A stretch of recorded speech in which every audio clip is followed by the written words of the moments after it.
Hey, welcome to the show. Today we are going to talk about grit and specifically how to overcome challenges when it comes to your family life and not lose yourself in the process. And dude, this is a topic that is close to my heart. A few years ago, my husband Dylan and I had a period where we were in absolute crisis mode as parents. So listen, I'm not talking about like, my kid never listens to me or, oh, he won't clean up his room. I'm talking about the kind of situation where it is all hands on deck. Both parents drop their lives and spend all-nighters researching online and trying to get on wait lists for public services, and also just sitting there racking our brains trying to think of someone who might know someone who could help our son. You get the gist.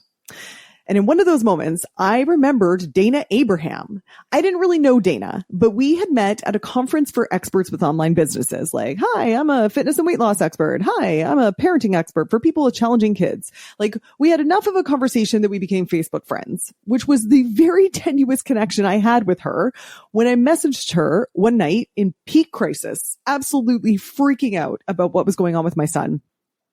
And to this day, I don't know why she did it, but I will be forever grateful because she probably spent about an hour coaching me over Messenger late at night. And I left that chat feeling calm and feeling like I could deal with what was happening in our family, which is why I am so happy that Dayna has written a book called Calm the Chaos, a fail-proof roadmap for parenting even the most challenging kids. Now, you might be feeling like this conversation isn't going to apply to you. Maybe you're not a parent, or maybe you have the kind of kids where you could go to a restaurant and be totally confident that they will sit there and quietly color the back of the kids menu and say please and thank you to the waiter and gently take the napkin off their lap and like dab the corners of their mouth after finishing their healthy meal. I didn't have those kind of kids, but maybe you do. If you do, I'm so happy for you. Just kidding. I am happy for you. Listen, maybe you don't have kids at all. Regardless, Dayna's book and the advice that she's about to give you in this episode is about how to manage yourself when your life feels like crisis and chaos. And I think that will apply to many of us at one time or another in our lives. Dayna is a national board certified educator, and as the parent of 3 neurodivergent children and an ADHD adult herself, Dayna brings a really unique and out-of-the-box perspective to parents raising kids in the modern world. She's the founder of the popular parenting website Lemon Lime Adventures, which has accumulated, listen to this, more than 41 million viewers in less than 7 years. And her work has been featured on media outlets like the Huffington Post and Positive Parenting Solutions. So today, Dayna and I are going to talk about, 1, the many parallels between managing your thoughts and emotions about your parenting and your fitness or any other goal you might have. So as Dayna and I got to know each other, she actually ended up joining my program, and she's now one of my case studies. She lost 30 pounds and she's gone from having a lot of pain in her body every day to almost none. So you're going to hear us make a lot of connections about how self-management can help with parenting, weight loss, or whatever your goal is. 2, you are going to learn about a tool called the Freakout Timer that you will love. And there's so much gold in this episode about how to not lose your shit. Oh, we're going to talk about the lag between when you start doing a new habit to move towards your goals and you haven't seen any results yet. How do you deal with that? We're also going to talk about how to tackle a new goal when you have like 0 time and 0 energy. And we have a really great discussion about neurodiversity and the problem with getting a diagnosis. So if that sounds like anyone in your life, you're going to want to check this out. Here's Dayna. Breaking news. Your dream life isn't going to happen because you made a vision board. You're going to need goals, grit, and some woo-woo shit. This podcast is about getting clarity on what you want, having the grit to do the actual work, and most importantly, constantly training your brain to be your bitch. Ready to be inspired? Here is your host, best-selling author, Una Duncan. All right. Dayna Abraham, I'm so happy to have you here. Thank you so much for being on the show. I am so excited to be here.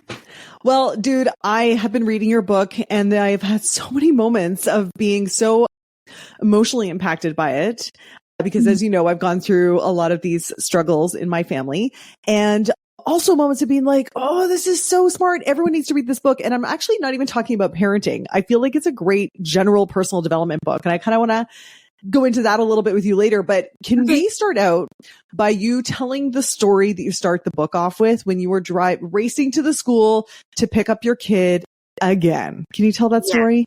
Yeah, absolutely. So I was 9 months pregnant and I got a call from school that my son was having yet another meltdown. And at this point, my son it was a regular thing. And so I raced to the school and I got there and there was just a sea of people. It was the police. It was the counselors. It was the principal. It was the teachers. It was the gym teacher. I mean, it was literally, I think, almost the entire staff, just like as a receiving line as I walked into the door. And they all were just kind of like shrugging their shoulders and staring at me. And the principal grabs me, ushers me through the office, and I see my son. And he's in a glassed-in room. He's banging on the glass. He's, hitting the chairs, and he's screaming, and they won't let me talk to him. They won't let me address him. They usher me right past him. They sit me down in the principal's office. And there is a policeman beside me. And the principal looked at me and she said, Miss Abraham, you have two choices. You can either take your son home and don't bring him back until you figure out what's wrong with him, or you can let this gentleman take him into custody. Like it was pretty devastating to hear. And what was even worse is that all of the professionals, all the teachers, the therapist, everyone that was there was just like, it came out of nowhere. We have no idea where this came from. And yet it was a daily occurrence. By this point, he was kicked out of preschool. He was in trouble in kindergarten and trouble in first grade. And this was second grade. So he was only 7 years old. And this was happening to us. And he had been kicked out of school more days than he was in school at this point. Oh my gosh. I mean, there's so many parts of that story that are so heartbreaking. And at this point, you weren't a parenting expert or anything at this point. You were just a mom trying to make it through a horrible time. I thought I knew what I was doing. I mean, before I became a parent. So I was raised in a family with a bipolar brother. So I always had to kind of weather the storms, and I always had to figure out how to get through really difficult things. And then when I became a teacher, I was a national board certified teacher, inner city Chicago, and my favorite kids were the tough kids. So I felt like when I became a parent that someone like Ed McMahon was just going to show up at my doorstep with this big check and say, world's best parent. I think we all have that fantasy, no matter what our background is. I'm going to win this thing. Like I've got this figured out. But instead I spent the whole first 7 years just feeling like an absolute failure as a parent. Yeah. Okay. Your bio says that you help people find peace and meet their children where they're at when conventional parenting tools have failed them. Where do you think conventional parenting tools might be failing us? Oh, I think they're failing us in so many places. I think that there's a couple places. One is that traditional parenting advice suggests that you're either doing it all wrong and that's why it's not working, or something must be wrong with your kid. And that it's this one size fits all approach. And if you just did it exactly like we told you to, then it would work. Right. And that is just going about it the wrong way, because all of us are so incredibly unique. Our children are unique. Our backgrounds are unique. The other thing that it does is traditional parenting advice tells you that you need someone else to guide the way. And it completely dismisses all the hard-won knowledge you have on your own children and on yourself. And it makes you feel like you somehow have to get this PhD in parenting, or you have to follow all the expert advice, or you'll never figure it out. And I think it leaves parents feeling incredibly overwhelmed, stressed out, blaming themselves, shameful of what's going on, guilty that they can't figure it out, and then also kind of resentful of their kids, that their kid isn't like everybody else. And so disempowered. I actually really love that you said that, because it reminds me of, some trainers and fitness programs that I see online that are very much the same. Like, if you're not getting results, is you're doing it all wrong, or there's something wrong with you. The only way to fix it is to follow me, do everything that I say. And it is so shame-inducing, so disempowering, such bullshit, and also completely makes people distrust their own sense of themselves and their body. And so it's the same thing. I'm just drawing the parallel from my own world. And it's funny, at one point in your journey, you said, we tried everything from things that aligned with my core values to things that I was completely against, but willing to try. And speaks to how much this can shake you, that you become so untethered in your deepest beliefs as a parent, which is exactly what you're saying there. And I'm wondering, I know from, personal experience in my brief experience in working with you and also in reading this book, that first step for you is helping the parent come back to themselves. Can you talk a little bit more about why that's so important? Because parents do come into this just with no sense of themselves, no grounding, no just anyone please fix me, fix my child, everything's wrong. Yeah. And I think a lot of modern day parenting advice is about connecting with the kid and validating their emotions and creating emotional regulation tools and creating growth mindset in your children. And so it talks about skills and it talks about teaching our kids. But if we ourselves as the parent are shaken, don't feel safe emotionally or physically, if we don't understand our own body, if we don't understand our own, what makes us feel safe, what triggers us, what upsets us, if we don't understand those types of things, how are we ever going to be there to help our kids? And then so again, back to that blame, we're blamed for not being able to follow through, for not being able to be consistent, for not, when it's like, wait a second, nobody's actually helping me figure out me so that I can be the one who can weather any storm for my kid. And who could be able to follow through. I mean, growth mindset, all like skills, that sounds great. But yes, that's right. If you're not in a place to implement, if you're scared, if you are exhausted, you're not going to be able to. So I love that you really start with the parent. Yeah. And I know that you teach this and this is a big piece that you talk about is your thoughts and the effect that your thoughts have on your actions, which will have a huge effect on your results. And so how often are parents not being taught how to shift their thoughts? And so you're going into a situation resentful. You're going into a situation catastrophizing or thinking always and never or thinking that in absolutes. And so you can only see the negatives. And you're only finding proof of the negatives. So then you react in a way that you feel like you can't help. And so when we can start with the parent, we can ground ourselves and we can shift our own beliefs and our own thoughts first. We can only control ourselves. But when we can do that, then it makes it so much easier to be that safe place for our kids, to provide empathy and to provide that connection that our kids so desperately need.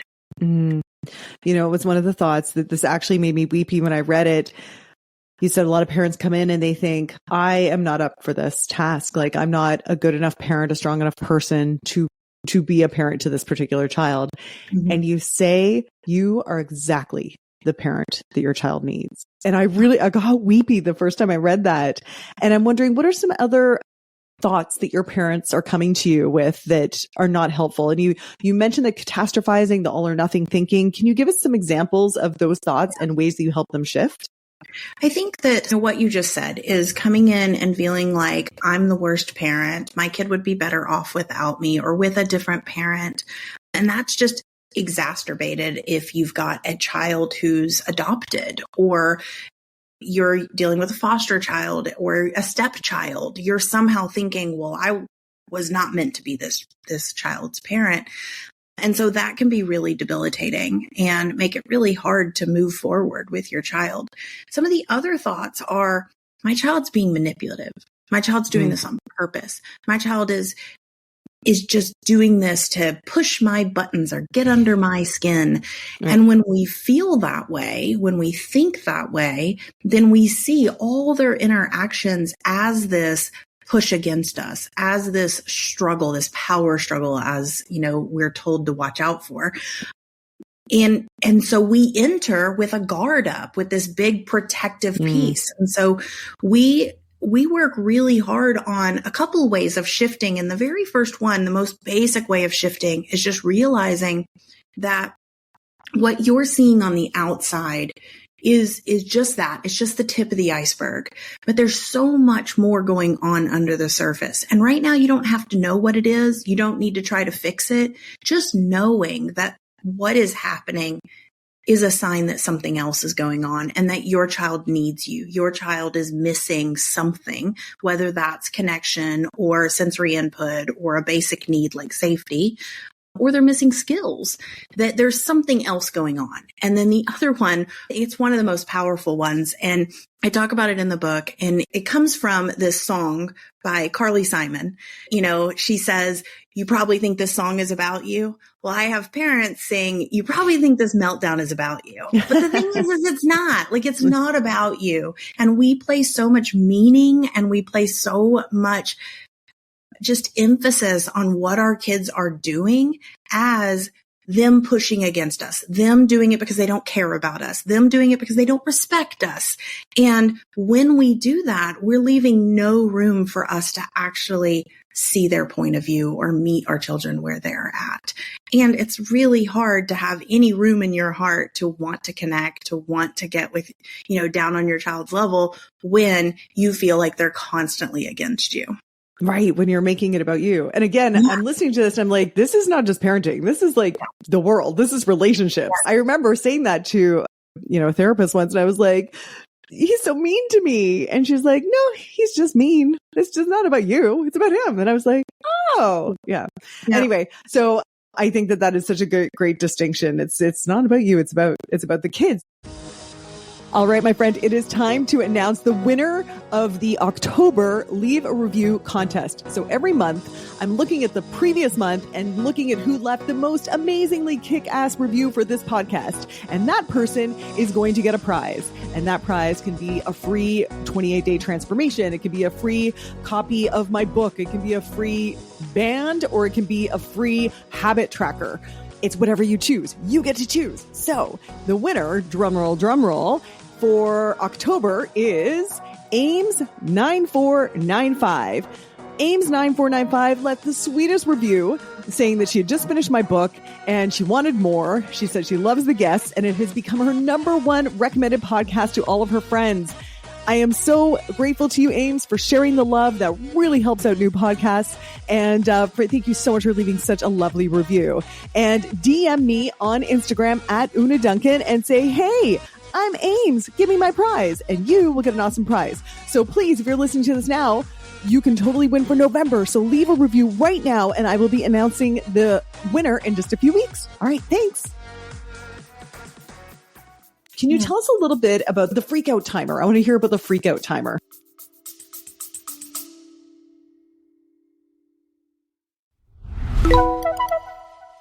Hey, dude, if you are enjoying this episode and you have a friend that you think might also benefit from this information, please share it with them. That helps my podcast so much, and it's going to help your friend. Share the love. Thanks so much.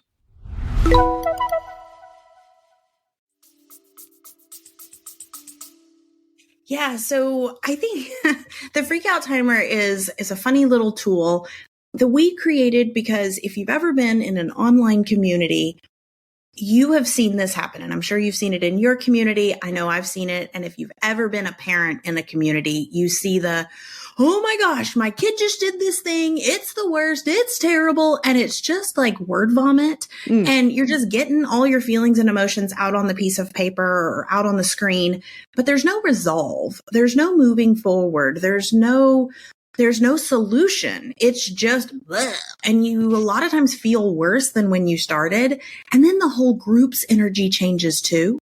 And so the freak out timer was created as a way not to shove away those feelings. You need to feel those really rotten, nasty feelings. And sometimes you need to think that your husband is an a-hole or that your kid is manipulative and that they're a brat. Like, that's human nature. You're going to have those thoughts because your brain's trying to protect you. So it's going to have all these thoughts and feelings and emotions. And if you shove them down, they're going to end up coming out and exploding at some point. So the freak out timer, the idea behind it is that you're setting a time and you're saying, okay, I'm going to set a timer. You ask yourself, how bad is it from scale of 1 to 10? And that immediately gets your brain into curiosity because instead of just vomiting out all these feelings and thoughts and anger, you're now thinking and saying, how bad is it? I don't know how bad this is. On what scale? Scale of 1 to 10? Well, it's not this and it is this. So I'm going to give it a 5. You're now already starting to shift into more logical thinking instead of that reactive emotional state because you can't be in fight, flight, or freeze, that reactive state, and in curiosity at the same time. I So love it just that. starts to shift your brain immediately. Yeah. And Because so otherwise you'd be like, oh my God, it's the worst. And then you're like, well, the is it the worst out of Is it 10? right? Is it a Yeah. 10? So No, maybe not. immediately makes you think. I mean, like my son getting kicked out of school, like that one was pretty big, right? But like my son eating candy when we told him it wasn't time to eat candy, for the 10th time, probably not the worst thing. And so it helps you kind of just evaluate real fast. And then you give yourself time and space. You set a random timer on your phone and you give yourself time and space to just freak out. So if you like to yell, you yell. If you like to throw things, you throw things. If you like to just get quiet and sob, like you get quiet and sob, like you do what you do best when you're processing. But there's a timer on your phone and you're checking it randomly. And every time you check it, or have a partner who's like 5 minutes and 20 seconds, 3 minutes and 10 seconds. Yeah. Every time that happens, you're getting reminded and brought back to this reality of like, okay, this is not forever. This is not going to be something that lasts forever. This is just a moment while you're still allowed to have those feelings. And then at the end, when timer goes off, you can always set up more time, but you get better at this practice. Once the timer goes off, you say, okay, what's my tiny next step? What is one thing I can do that's so simple, it's impossible to fail? And that's usually step outside, get a drink of water, go to the bathroom. Like it's something so simple that you can do it. Whereas when we're catastrophizing, when we're stressing, when we're worried that the world is ending, we're trying to solve all the problems and we're thinking of 5 million steps. But if it's just, what's my tiny next step that I can do right now? Then I'll be in a headspace where I can think of the next step and the next step. And just to be clear, the tiny next step, it's not the next step to fix my kid or it's just to chill my ass out. Like, ground myself. And it might be, I'll go post in a group, I'll text a friend, but it's for you, the person who's struggling the most. So, and if I set the timer and I'm wailing and whatever, the timer goes off, but I'm like so deep into my pity party, I don't want to leave yet. I can set the timer for more time. Yeah. You have to ask yourself, Am how I much done? more time? Now, this works better if you have a partner, and it's why we do it in our community. And it's like, once I started watching this unfold, it was like magic. It was just, we don't have a community where there's venting. We don't have a community where there's any complaining. Someone will do #set a timer. They'll set their timer. And then in the comments, someone catches them and holds space. That's what we call it. And so they'll hold space for them. And that there's probably 30 other people just watching the thread because no one else is allowed to catch that person in the moment. It's just one person. You're held. You're not allowed to give advice to the other person. You're not allowed to say anything other than I'm still here. I'm still listening. That's it. And so just knowing that you have someone else there is really, really powerful.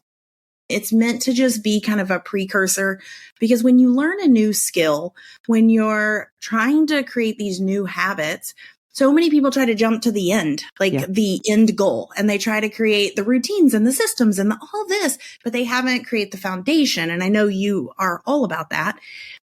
But when you're still building that foundation, it feels like you're not moving. It feels like you're not making progress. So you need a process where you can manage those emotions when you're like, oh man, I messed up again. And then you start getting really mad at yourself. Set a freak out timer.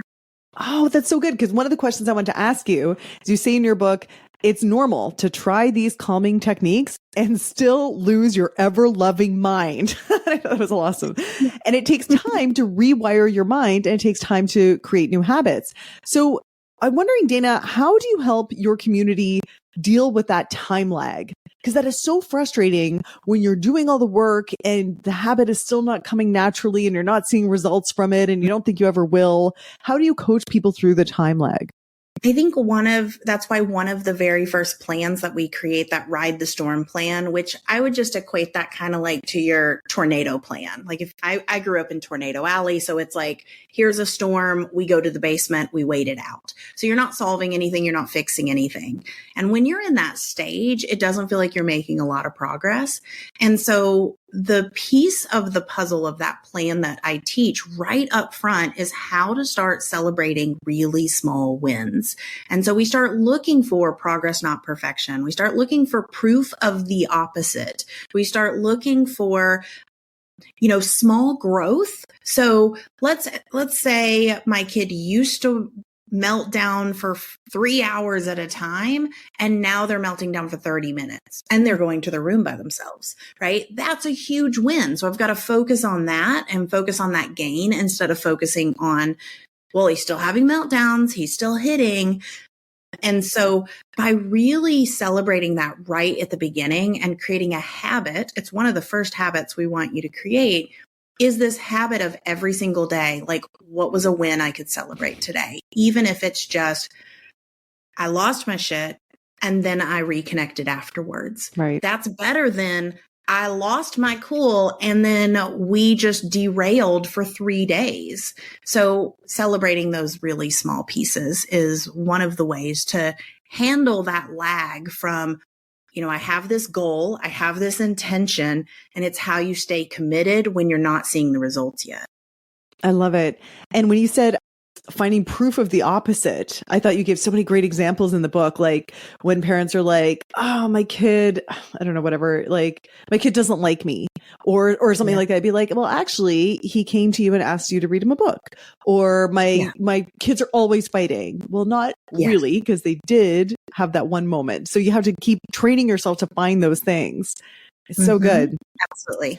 And I know, Dayna, some people are going to listen to this and they're like, okay, oh God, I just don't have the time and energy for this, and I'm sure so many of your parents come to you like beyond exhausted, beyond depleted.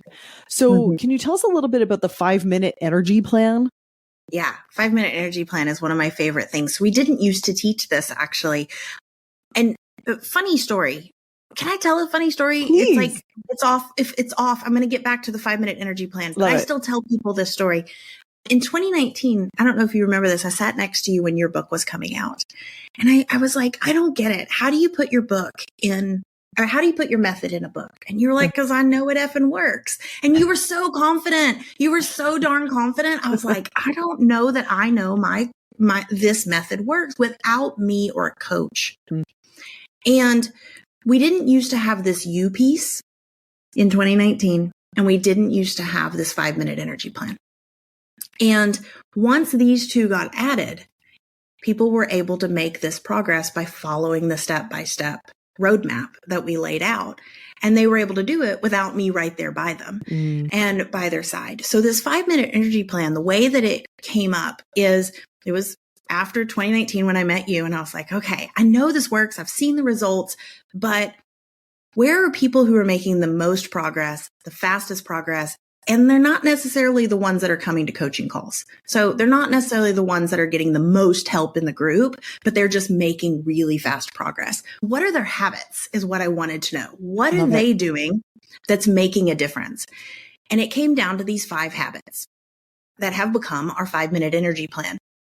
And they would stop and they would shift every day. So we had these thought monster cards. So we were talking about swapping thoughts. So they would pull 2 thought monster cards. They would pull a thought monster like Always and Never Beast. And then they would pull Fact Finder Freddy. And they'd pull that in the morning and they'd go, okay, all day today, I'm going to focus on checking where I'm saying always and never. And I'm going to use Fact Finder Freddy to find proof of the opposite. So they were just shifting, right? Love it. So they would do that. And if they didn't do that, they'd pull an affirmation card and it would say, I'm not a perfect mom, but I'm the mom my kid needs. Something like that, right? One bad day doesn't make me a bad parent. Something like that. They'd pull it and they'd keep that as their shift for the day. Then the next thing they'd do is they would prioritize their day. They would say, if I did nothing else today except for one thing, what's going to make me feel like I'm making forward progress? And so they would pick their one thing that they were going to do for the day. So this is all just taking 1 minute. You can see each of these are just taking 1 little minute. So then the next thing they did is they were connectors in the group. They were the ones that would post a coffee chat in the group and then have everybody post pictures of the drink they were drinking for the day. They were the ones who would post an accountability thread. They were the ones that were sending funny GIFs or memes in the group, but they connected with someone. And it only took less than a minute, right? Just a few seconds to connect with someone. Then the third thing that they did is they were always doing one tiny thing for themselves that boosted their energy. So they were really good at using the framework that we teach for understanding our kids on themselves. So they were looking at what boosts my energy. So is it drinking water? Is it standing outside in the sun? Is it listening to music? And what is something that drains me that I can remove? And so every day they would just kind of resettle in that intention of, I'm going to do one thing that makes me feel good today. And then the last thing that they would do is they were really good at doing habits. And so we had this one little challenge one time, like probably when I started your group, of moving more today than we moved the day before. And so these were people who every day they moved once a day, one tiny movement. They did one more sit up. They walked the stairs a little bit more. They did a dance party with their kids. They did something to take care of their body. And those 5 habits made such a difference in their time and energy that they were able to weather the storms, that they were able to have a positive mindset, that they were able to get through the really challenging moments. And then that 5 minutes started expanding into much more time. But it all started with just like that 5 minutes.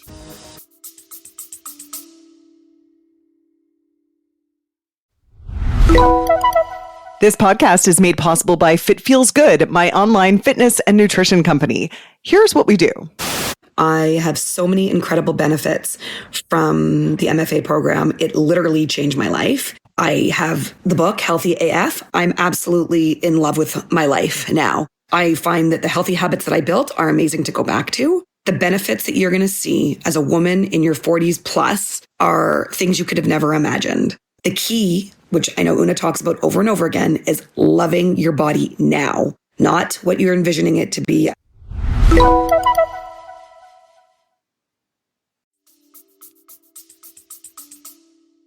Okay, we have a big giveaway this month for the person who leaves the best review for this podcast.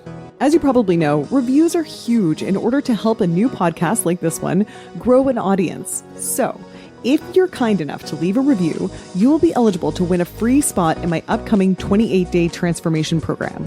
This is my signature fitness program that has 97% of past participants saying it changed their life.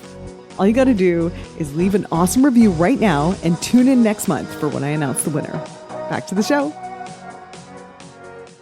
Do you find that your parents are ever resistant to this idea of taking care of themselves first before their kids? Oh my God. Heck yes. Everybody wants to skip this one. They're like, Yeah. I don't need this. I don't need work on myself. I came here for my kid. And we believe in this so much that, you know, we go really deep in this one because I can get like super fired up over this. We want our kids to believe in themselves. We want our kids to love themselves. We want our kids to advocate for themselves. But if we don't love ourselves, take care of ourselves, or empower ourselves, how can we give that skill to our kids? Mm-hmm. Right? And like one thing, the other day I was on with a coaching client and I was like, you know what? I have a question. Would you ever go to bed without plugging up your phone? And she was like, no, I always plug it up. I'm like, okay, how much battery does it have in the morning? She goes, 100%. I said, would you ever start your day without a full battery on your phone? She goes, nope. And I said, then why would you do that for yourself? Yeah. Why would you start your day with no battery? But yet we do it day in and day out as parents. And then we get mad at ourselves when we can't remain calm. So overwhelmed, so tired, so drained that we can't stay calm, that we can't show up for our kids the way we want to. So I think this is one of the number one things that we can do to have a better relationship with anyone in our life is be able to take care of ourselves just a little bit. 100%, you know, and it's so true that whatever we do, our kids are going to model it. You know, like if you say to your kids, like, don't swear, it's very bad to swear, but they hear you on the phone talking to whoever and you're just swearing, you know, are they going to swear when they grow up? Absolutely. Whereas, and if you're like, kids, it's really important that you go to your swim lessons and go to your dance class or whatever. But they see that what parents do is sit around and watch TV or whatever. They're going to think that, exercising is kid stuff. So it's 100%. If you don't take care of yourselves, you are just paving the road for your kids as they grow into adults. Yeah. And it's kind of doom or gloom, but if we don't take care of ourselves, who is left to take care of our kids? Yeah. I mean, I learned that lesson when I lost my mom. It was so clear. Like my mom she didn't care for herself. She didn't take care of herself. And my mom left this planet at a young age. And it was so clear to me at that moment. Like, I want to be here for my kids. I want to be able to be here for my grandkids. I want to be able to be here and enjoy life far beyond after my kids leave my house at 18. And I can't wait until they're 18 to start taking care of myself. Yeah, I think you're so right on that. You mentioned you want to be there for your kids. I mean, obviously in the future and right now. And in the book, you mentioned you quit your job to help your son. And in my family, my husband did the same thing. And so obviously this is not an option for like the vast majority of families. Mm-hmm. So what do you think would have to change with our society so that this doesn't need to become a full-time occupation for a parent? Ooh, that is a really loaded question. I think a lot. If you could just redesign society for us, Dayna, that'd be great. I mean, I believe so strongly in the framework that I share in the book that I do believe it is a framework for changing society, because I believe because the framework is 4 core pieces. It's being the one person for your kid who is the safe place, the grounded person, the person who sees your kid for who they are. Mm-hmm. It's connecting and accepting the person in front of you for who they are, not for who you want them to be. It's understanding them and their concerns and their point of view, even if you don't agree with them, but understanding that what they're doing comes from a certain place. And then empowering both you and the other person with a plan that works for both of you. If you have that framework and you interact with every human in life with that framework, this world would be a different place. If our kids had that framework in classrooms and teachers knew, hey, they're not doing their schoolwork. They're not doing that because they're lazy. Mm-hmm. They're not doing that because they're manipulative. They're not doing that because their parents don't care about them. If we removed that blame, that shame, if we started to really see people for who they are instead of trying to fit them in this little box, then I do believe that our world would change drastically. Mm-hmm. And I think it starts in one home. And then it starts when our kids then learn this, they take it into their classrooms. I mean, we've had kids, this is what's so beautiful, is we've had kids who, they were getting kicked out of school. They were having like 50 to 60 aggressive meltdowns at school in a week. And then within a short amount of time, they're the ones on the playground solving the problems when there's a fight on the play structure.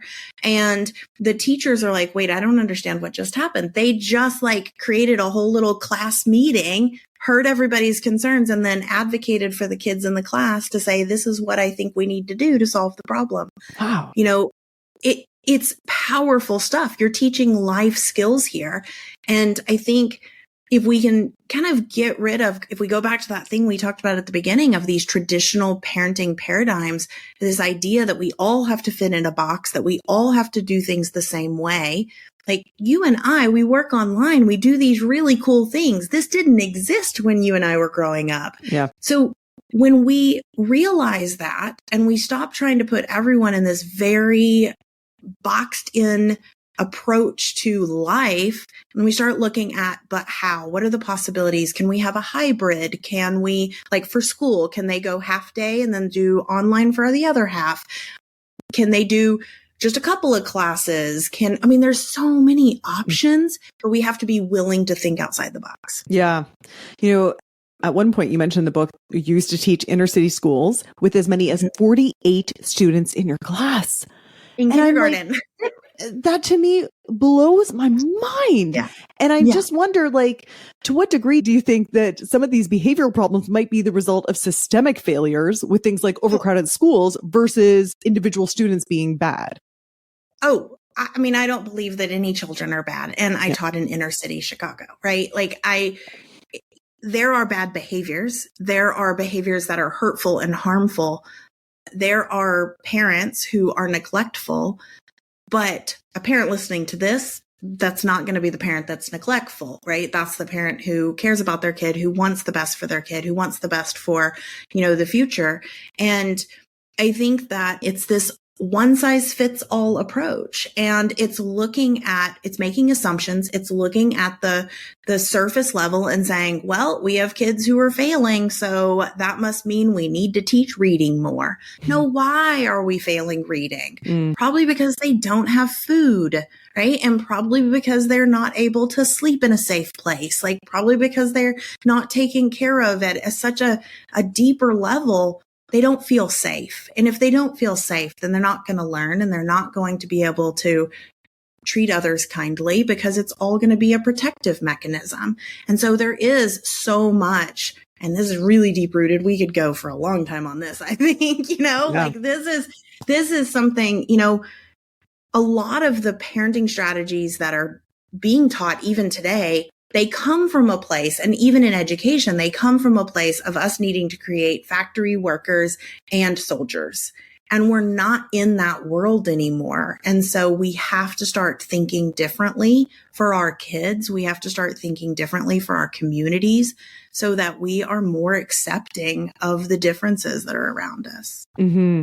You know what? I have this really strong memory of standing in the playground with a bunch of other parents, and we were looking at all of our kids playing, and we were all talking about the different diagnoses that we had just received for our kids and trying to manage the system and get the appropriate assessments. And so most of us, learning disabilities, neurodiversity. And then I had a moment of being like, wait, is anyone's kid here like normal? Or like, do we know of any normal kids in the, and there was one normal kid in the class. And I was like, well, is normal maybe shifting?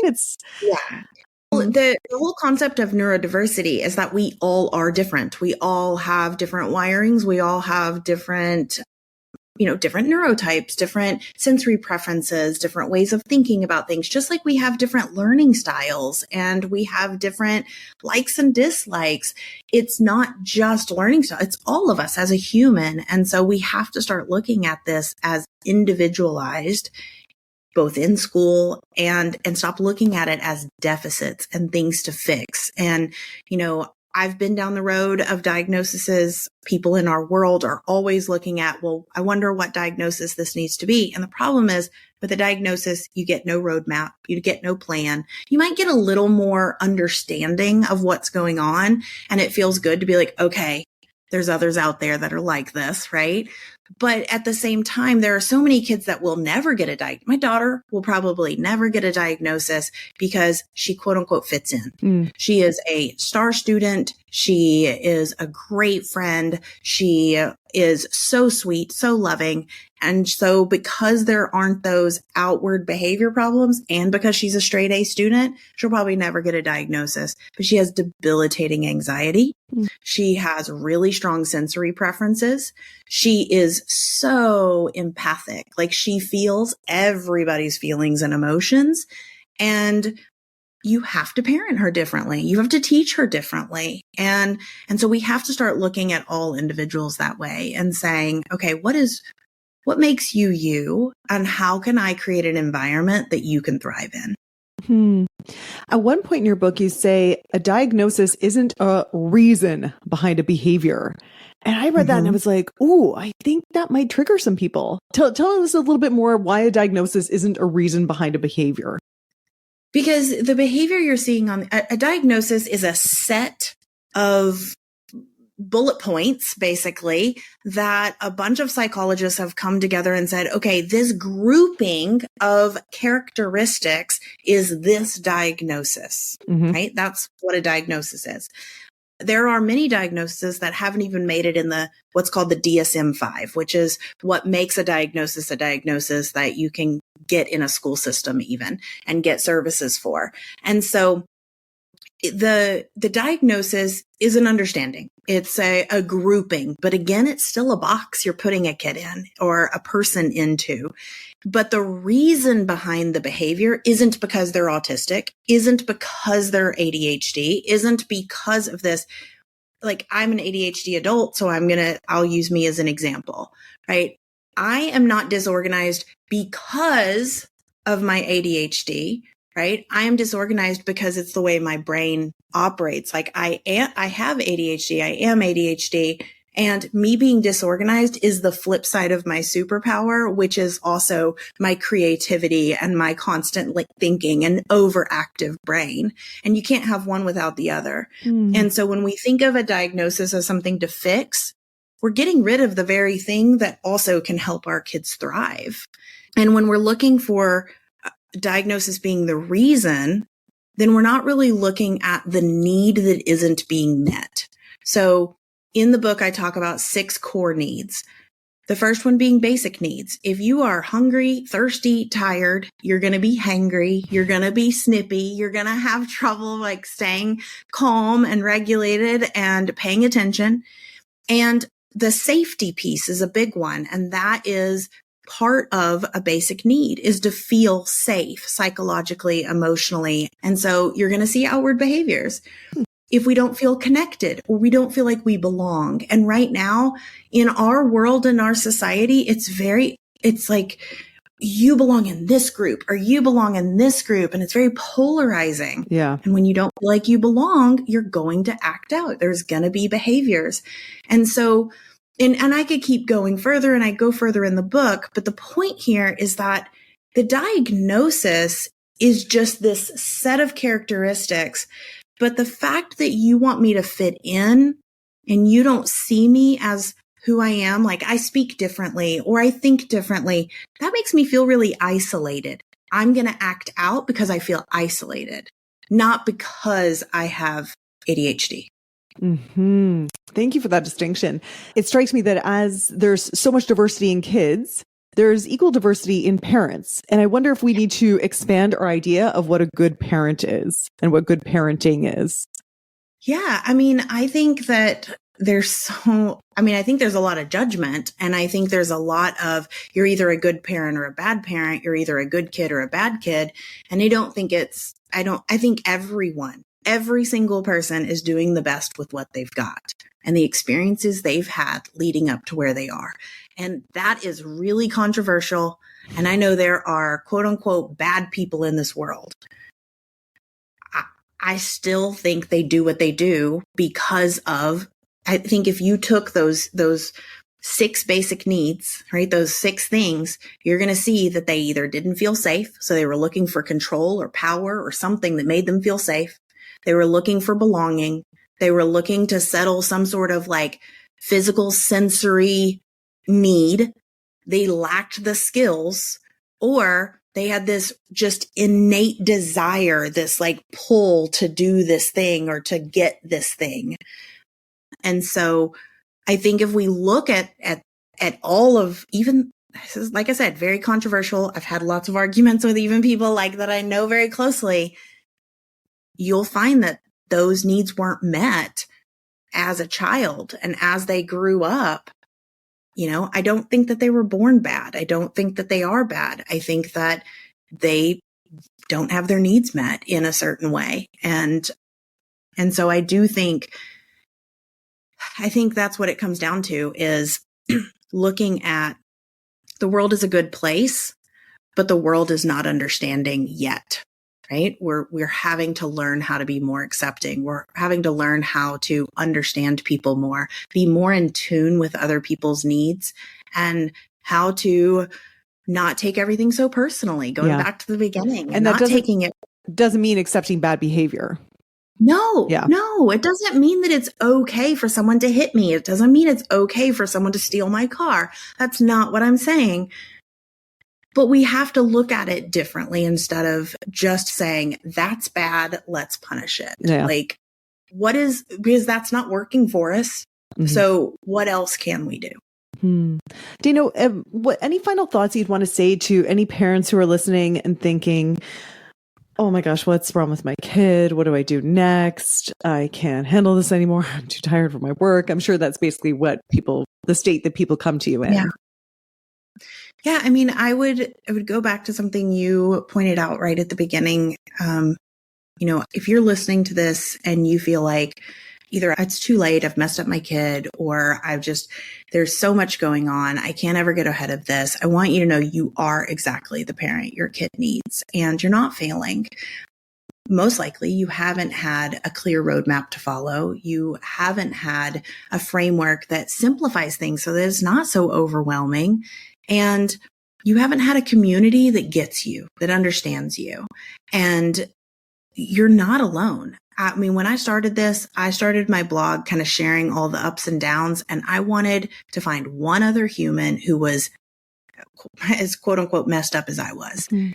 And I didn't find one. I found millions of us who are struggling to raise our kids, to feel confident, to empower our kids and empower ourselves. And then, the last thing is that our kids aren't broken. There is nothing wrong with your kid. Your kid is exactly who they were designed to be. And all they need is one person. And by listening to this, you are that one person who can see them for who they are, who can teach them the skills they need, and who can create an environment that they can thrive in. Oh my gosh, I'm going to get all weepy again. Thank you for that, Dayna. I know people are going to want so much more of what you have to give. Can you tell everybody about your awesome new book and your podcast and all of the good stuff? Tell them where they can stay in contact. Yeah, so you can go to calmthechaosbook.com. We've got a starter kit that's going to help you actually take the book and implement it, so it won't just sit on your shelf and you won't, you just read it, but it turns that knowing into doing. And then we also have a 7 days to less chaos course that you get when you purchase the book. So lots of goodies when you go over there to calmthechaosbook.com, order the book, and then you can go to calmthechaospodcast.com and you can also check out any of our podcasts. And we walk you through the different concepts in the book, the different stages of going from surviving to thriving as a parent, and our framework as well. And we apply that framework to different challenging situations. Amazing. Dude, thank you so much. Thank you for coming on the podcast. Thank you for being a friend to me when I needed you, when I was experiencing chaos in my family, and for all the wisdom that you give. I know so many parents who have been impacted by your work, and I'm really appreciative. Well, thank you so much. This has been an absolute joy, and thanks for digging deep with the questions. You really made me kind of think deeply. So awesome. Thank you. All right, my friend. Talk to you soon. Bye. All right. Bye. Oh my gosh, I thought that was such a juicy conversation, and I hope you got so much value out of it. I just wanted to point out one part.